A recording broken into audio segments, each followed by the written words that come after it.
Investors are paying close attention to Iran and Israel trading strikes. In addition, the Fed begins its latest meeting today. Join us now on rates, Meghan Graper, global head of debt capital market at Barclays. And, you know, as usual, another day, we've got another scary talk about high U.S. debt level, highest. It's the talk of Wall Street. Have you been talking about it a lot, the high debt level? Yes. I think the most worrisome part of the market has been the volatility in rates, without question. But, you know, I do think we're operating in an environment where the markets seem inclined to sort of shrug off any risks related to geopolitical or trade-related tensions. You're seeing that with 10 years back inside of 4.5%. You're seeing that with the fix hovering around 20. Equity markets are still trading near all-time highs, and the credit markets have been exceptionally resilient, both high yield and investment grade, having retraced the entirety of the losses that we saw post-Liberation Day. You worry about supply. A lot of people do. There's a lot of things coming due that's going to have to be funded. Will that be notable when we see that, and when are the key dates coming up?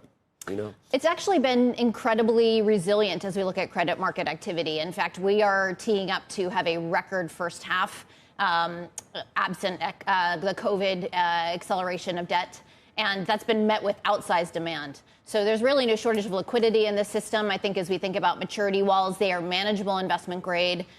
There certainly is credit selection starting to materialize, but I wouldn't say worry has crept in. We've been reasonably unshaken in credit markets in the midst of what's playing out in the backdrop. Although, Meghan, I was reading, I think it was Urian Timmer from Fidelity over the weekend, was just talking about how Friday we did not see treasuries or the dollar behave the way you would anticipate. We did see equities sell down. He thinks it's a broader trend of, investors know where they don't want to be.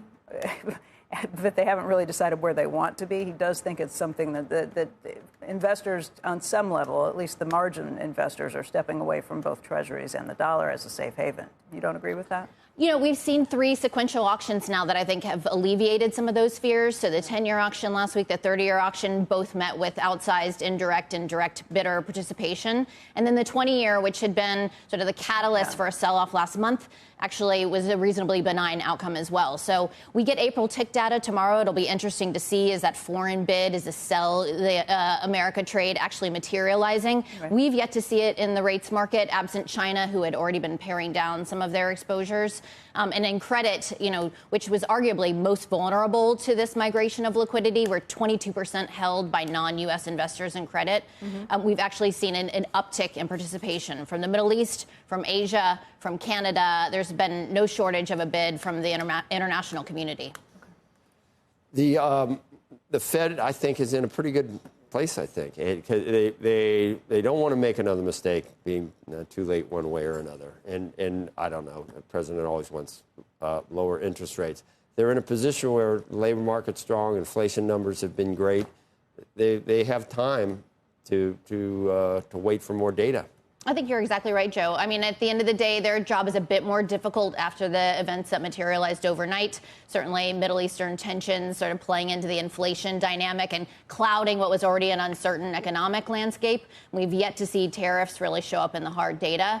So they've got a challenge ahead, but I think waiting and seeing, you know, the path forward and waiting for that to translate to the hard data is really the path for Powell. So the question tomorrow, I think, is less about, is this an extended pause, and more about, you know, what does it mean for the path ahead? And I think what we're likely to see in both the projections and in the press release is a focus on increased inflations. It's the first time they've been able to update since March, which was pre-Liberation Day.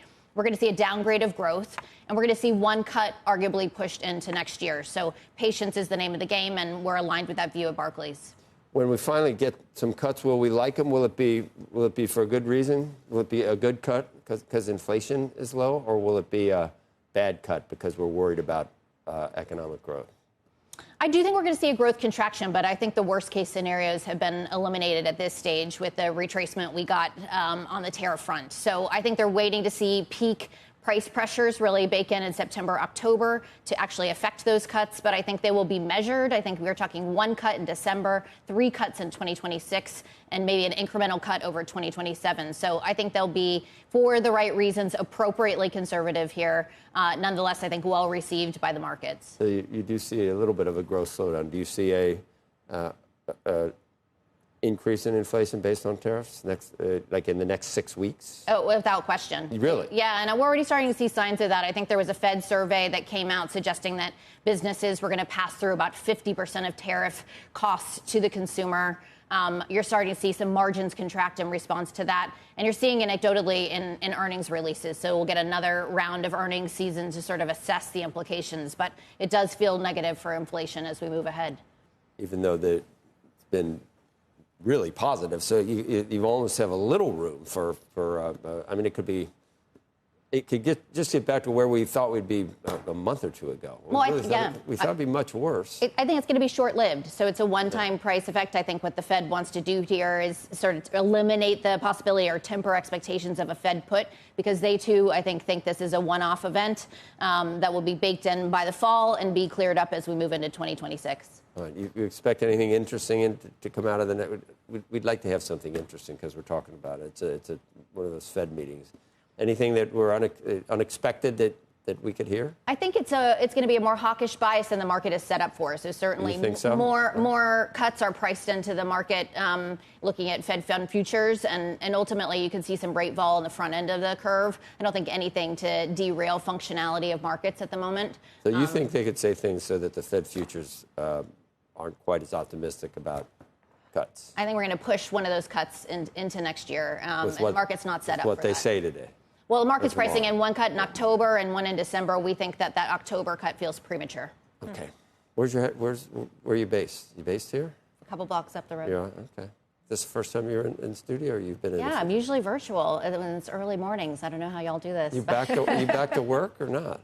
Am I back to work? Yeah, 5 days a week traveling around the globe. If you don't want to be, that's fine. I mean, find someone who does want to be back to work. We're fully staffed, locked and loaded. There's enough activity happening in credit markets. Well, then it's easy for you to get over here. It is, anytime. Okay, good. Thank you. Happy to see y'all. Good to see you. Thank you.